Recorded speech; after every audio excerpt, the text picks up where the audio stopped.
TOT 其實係一個我哋叫做耀中名師計劃嘅一個 program。咁其實咧就係、我哋係每一年有啲我哋啲好優秀 outstanding 嘅畢業生咧，都會有機會。當然佢哋可以去 international 或者係 local kindergarten 去做幼師啦。但係除此之外咧，佢哋都有機會喺我哋耀中網絡裏邊咧去出一分力嘅。咁所以我今日咧好興奮可以有機會同兩位 TOT 傾偈。咁而家我想首先邀請 Nina 同埋 Chloe 可以一齊出嚟。係啦，咁咧Nina 啦同埋 Chloe 咧都係我哋現在喺我哋耀中嘅EC section 嘅幼稚園嗰度做緊幼師啦。咁或者喺我可以首先介紹少少 Nina 啦。Nina 我知道咧 Nina 其實咧就唔係香港人，係喺台灣嚟嘅，係啦。咁阿 Chloe 咧就係香港人嘅。咁咧我不如我 start 問少少問題先，我會俾個咪你哋啊，喺呢度。或者等我問個問題問下阿 Nina 先啦。係啊 ，Nina， 我想問下咧嗱，我嘅了解咧，你先前咧唔係從事教育呢個行業嘅喎，你喺台灣嘅時候，或者可唔可以同我哋分享少少你先前嘅職業同埋點解會嚟到香港讀幼教嘅咧？其實我自己咧喺台灣係做護士嘅，咁我係結咗婚之後咧有咗小朋友啊，就諗住俾小朋友多元化啲嘅教育，咁我就見到香港其實都好多元化啦。然後咧其實我一開始喺 High Dip 嘅時候，我唔喺讀耀中嘅，但係我係讀非常之 local 嘅嗰啲幼教嘅。但係我覺得嗰啲小朋友其實好辛苦嘅，佢哋喺平時都要抄手冊啊，咁細個。咁其實耀中點解好吸引我嘅，就係因為咧，其實咧小朋友係好開心嘅情景下咧，從遊戲中去學習啦，同埋咧佢哋係完全冇壓力嘅，所以佢哋可以好盡情嘅發揮佢哋嘅創意啦。咁我覺得呢個係好吸引我嘅地方，所以我選擇耀中幼教學習啦。係。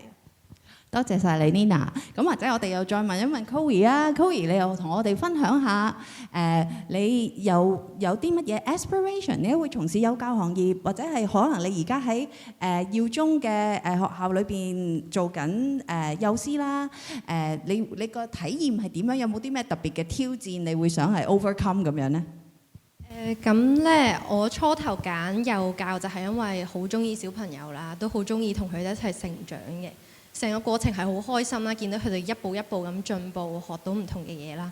但係我揀耀中嘅原因係，首先我覺得佢哋 marketing 係做得好好嘅，即係好吸引啦。係啦，咁我撳入個網站咧，所有資料好清晰嘅。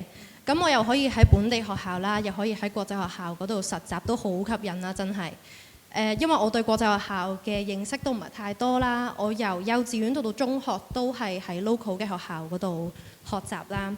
之後當我真係入到去啦，我就覺得係真係學到好多嘢嘅，因為遊戲學習唔係真係淨係俾小朋友玩啦，係要好睇老師點樣 support 佢哋啦，而我哋又唔可以幫得太多喎。咁當然啦，college 嘅老師都幫咗好多，然之後同埋好珍貴嘅就係實習嘅機會啦，或者去交流團嘅機會，都係學到好多唔同國家所有人嘅睇法，同埋有一樣好吸引就係 college 咧。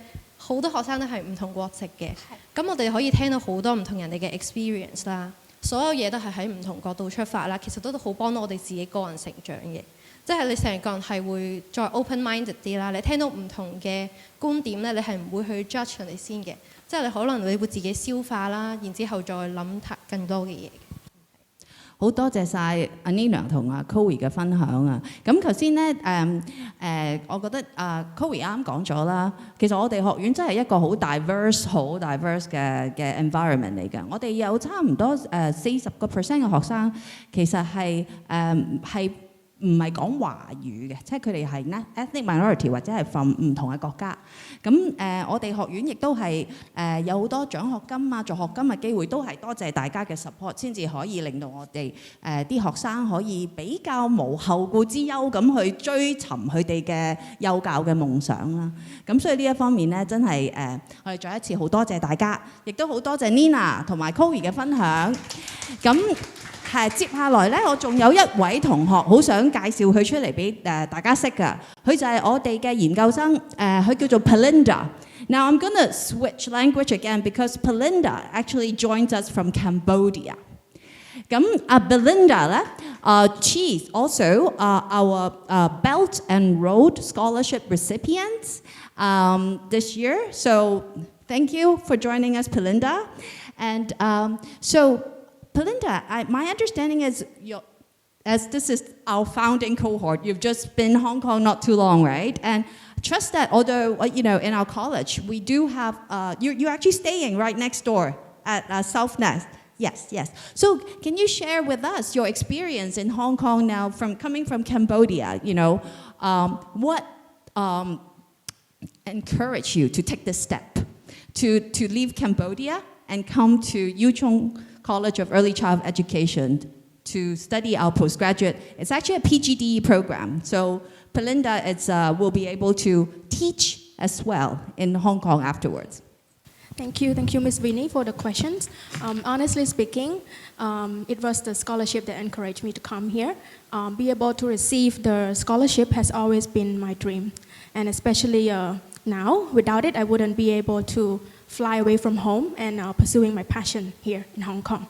And beyond that, it is because of the reputation of Yu Chung College and the program structure.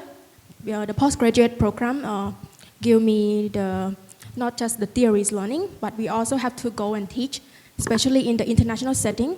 This kind of thing we cannot find in my country. So it's the practicum experience, Yes, right? Being yes. able to go out there and learn how kindergarten operates, and also working not only with students but the families. Exactly. So Pelinda, now that you're in Hong Kong, I believe your course of study is going to be a year. What is your plan after this? For my short-term plan, I wish to have my working experience here, especially in the international setting in Hong Kong. I want to know how the inclusive practice is happening here in the setting. I want to gain the experience to extend my practicum experience before going back to bring all that knowledge and value the inclusive practice in Hong Kong kindergarten classroom to my countries and improve it there. Thank you so much for sharing, Pelinda. So where Pelinda is staying, South Nest, is actually right next to the college. Although you're coming to school here, but the college is right next door. So do come back, come to us, and then, we have a huge community there to show you around. Yes, looking forward for that. Right. Thank you. Thank you, Pelinda. Thank you, everyone.